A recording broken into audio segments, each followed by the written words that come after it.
right, guys, welcome back to the ALGS channel. Hope you guys are all doing well and having a great day so far. I just recorded this entire video just to find out that someone else just posted something and it made the video so much better. So I was like, I can't post this knowing that this news is out here now. I've got to go remake this video. So we are back talking about ALGS championships. We're talking about funny contests that could potentially happen. We've got the official drop spots. We've got the official groups for champs. So we now know what teams are going to be going up against what teams, of course. We've got roster mania down in the tier 2 scene as well. A lot to discuss in today's video. So if you guys want to stay up to date, all things Apex Legends news or esports related, make sure to like the video, subscribe to the channel, and then let's go ahead and dive right into this. First thing I wanted to make mention of, Noko has decided to step back into the ALGS scene for year 4, putting in the work like never before. Appreciate all the support and those pushing me to be the best every single day. Let's get it. And also, if any teams need a sub/tryout, I will be down any type of practice. And I think a lot of people saw this coming. Obviously, Noko's tried competing in the past. He stepped away a couple times, but now that this, ALGS scene has happened, everybody gets super inspired and motivated, including myself, and I'm ready to try it again next year as well. Actually try it again. I tried it for like the first time. I mean, I did one challenger thing for fun last year, but I haven't really taken it seriously, and I'm not gonna maybe take it too seriously because obviously like YouTube is my main thing, but I'm gonna really try to become a competitor and try to just get involved and maybe make a little bit of finals or something. We'll see, but definitely gonna be a rank grinder as well, so we'll see how things go. But I think obviously a lot of people like the fact that Noko and big content creators are getting involved. People like Timmy obviously have a lot of pull into the scene, so when you get teams like that getting involved in the in the esports scene, it really just makes the viewership better. It makes everybody want to get more competitive. It makes rank get better, right? Everybody just tries to improve themselves, which I think is really good as well. Thank you to Nathaniel for tagging me in this next part. This is the part that got left out of last time I recorded this video, so I decided to re-record it. Minus Tempo just uploaded this. Here are your ALGS year 3 championship groups finally announced. Everyone is now in the Discord claiming their drop spots, and scrims will begin on August the 9th. So we can start watching those scrims pretty soon as well. One day after the new season launches. So right when the new season launches, these guys are getting into scrims, which I think is sick. So we finally have the schedule. We finally have the drop spots. So we'll take a look at those in just a second. But first off, let's look at these groups. You've got Group A, TSM, Fnatic, Oxygen, Optic Gaming, RLZ. I don't know. That's not realized. I can't remember off the top of my head who RLZ is, and I'm kind of drawing a blank. You've got Sentinels, you've got MD Whites. Oh, some of these are other organizations. That's probably why. You've got Go Next, and then you've got DNO. So the Duplex team, Lou, Synox, all these guys are in a group with TSM. Oxygen's in there with TSM. Optic Gaming's in there with TSM. Then you've got Group B. You've got your XSats. You've got LG. You've got E6, 100 Thieves, Dreamfire. I think that's Riddle Esports. You've got Crazy Raccoons, SAF from South America, LCDF from South. Wait, why are these guys in the same org?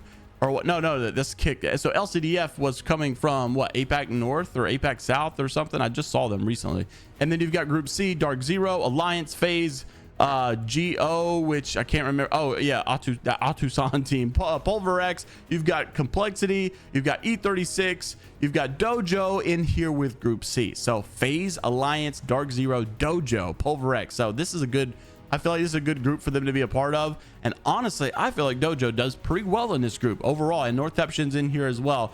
But I will say one thing I've noticed is it seems like putting Dojo in with a lot of APAC teams more, like I feel like there's a lot of APAC teams in here, which is weird because APAC is a little bit more mechanically gifted as well. They use a lot more mouse and keyboard as well, which kind of matches the Dojo. And I feel like kind of Dojo may have preyed, I'm not saying obviously North America's got a lot of mouse and keyboard, but I feel like Dojo's kind of preyed upon the weak in North America because they're so much mechanically gifted than these other guys that we were seeing in some of these games. So I wonder how that's going to change, being that they're going against a bunch of APAC North teams now and not just North American LCQ. We'll see obviously if that has an effect. Group D, you've got NRG, you've got Moist, KCP, Onyx.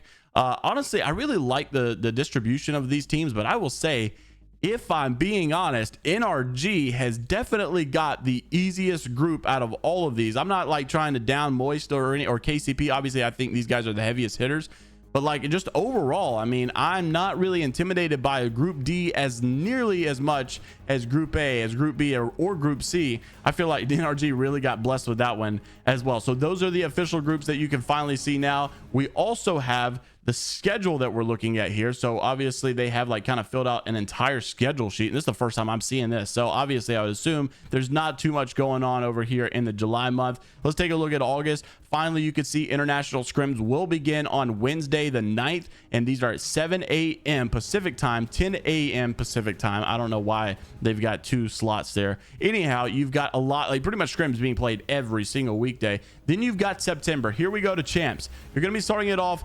ALGS groups, time to be determined. They don't quite know yet. So Wednesday all the way to Sunday. So we're starting this one off a lot sooner. So instead of starting Thursday to Sunday, we're going Wednesday to Sunday now, which I think is pretty interesting as well. Now let's take a look at the drop spots. Now this is a pretty sick website, and you can see all of these teams per group are already calling their drop spots. Now the reason I pulled this up is because we actually were going to talk about this conversation right here. This little bit of a joke.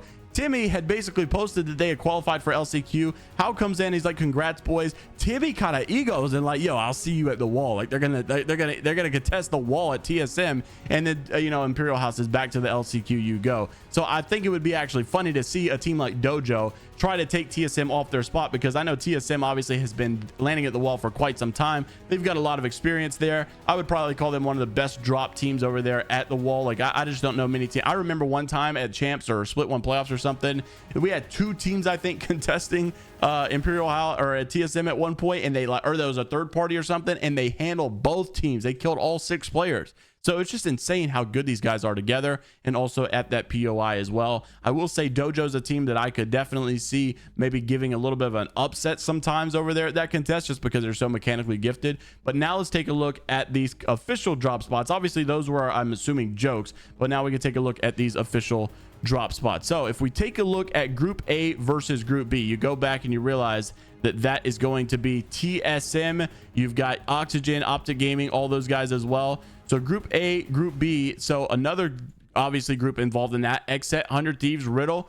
You can see that the drop spots are going to be as so. You've got TSM, of course, landing at the wall. No surprise there. Pretty much not too many contests from what I can see, and it doesn't really look like any contest at all. I'm kind of surprised that Lightning Rod was given up pretty easily. High Point as well. But it doesn't seem like we've got too many contests going on from what I can see, and nobody's landing at Barometer. What? Wait, no, this cannot be right, because Oxygen Esports is in this. Maybe they just haven't claimed yet, but Oxygen Esports should most definitely be landing at Barometer, and I'm not sure why they're not posted up on there quite yet. So maybe they just haven't picked it. So maybe these aren't completely filled up yet. But DNO, you can also see over here landing at Climatizer. There will be a contest with them in Riddle Esports. Some teams haven't picked Skyhook, and I'm pretty sure, I just could be wrong, but there's someone on here, this page with me right now. There's an anonymous hand on this page with me right now. Okay, so maybe they're still picking. I probably barged in. Maybe they're still picking, and I need to leave them alone, let them finish it. So I will update you guys with the drop spots obviously in the coming days, but just interested to see how this all plays out in the future as well. Maybe you'll get some funny and interesting contests. Now, one contest we do know that will not exist anymore is like the infamous native versus former CLG, whatever they are now. Luminosity always change into organizations. I feel like native also versus Nano. That's really been more of it, is native versus Nano, even though it's technically a team. The end of an era. As a team, we have decided, native, to leave Harvester, and Dark Zero can have fun fighting Nano in the most RNG trash off drop contest in the game. We'll now be landing Monument for everything competitive, and it's hashtag Monument till my eyes bleed out. We're still going Command Center, by the way. The comments were pretty funny. His Watson, no, drop, say I just dropped to my knees at the store. Duplex saying, I can't believe you left. I'm sick to my stomach. I'm puking and crying. Zainu saying, I'll handle the flat earther for you. Jevi Media, I'll see you back in 9 months. The Harvester battles will be talked about on the Elder Scrolls for Century. So that was a pretty big contest, and I'm kind of surprised that they are leaving, to be honest with you. Lastly, want to wrap it up with some roster updates. Roster Mania. So these are basically some of the tier 2 organizations that, by the way, before you just count them out like, oh, tier 2 organizations, I don't care. Some of these organizations have qualified for Pro League, so they're going to be actually playing in Pro League next year as well. So rep streams and packs. I've been seeing a lot of roster drama with these guys as well. Roster updates. So they're looking for one more year for ALGS. Void also looking for one. This guy was pretty good recently playing in the, I'm pretty sure he played in the LCQ and did pretty good. A1's also Rise Gaming. Detox and Vex. I'm pretty sure both of these, all three of these guys played together. They did not do well in the finals, sadly. I think they got like dead last, and so they are moving on, and it seems like they're splitting up, and Awans is looking for a team as well. Ava for the TSM girl roster, she's looking for a team as well. Obviously she can't play with the whole girl roster because like I think most of them are EU or whatever, so can't switch regions and whatnot, and plus TSM can't represent 2 different organizations as well. Also Adam for Chatham is Prime. These guys did pretty good in the finals. I thought they played pretty well.